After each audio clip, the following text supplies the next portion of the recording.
First, prepare the syrup by mixing sugar, water, cardamom pods, fresh lemon juice, and steeped saffron together. Heat the mixture until the sugar dissolves and the syrup slightly thickens. Then, mix the egg with powdered sugar, vegetable oil, and yogurt.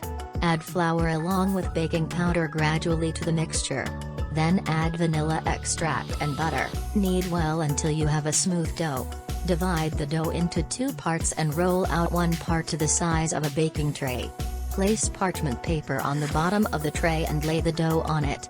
The middle layer mixture consists of a mix of walnuts, powdered coconut, powdered sugar, powdered cardamom, powdered cinnamon, and rose water. Pour it over the dough and roll out the second part of the dough and place it over the walnut layer. Seal the edges of the dough together with your fingertips.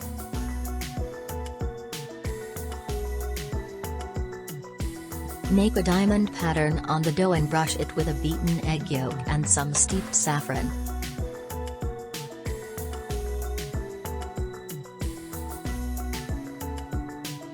Bake in a preheated oven at 180 degrees Celsius for 20 minutes.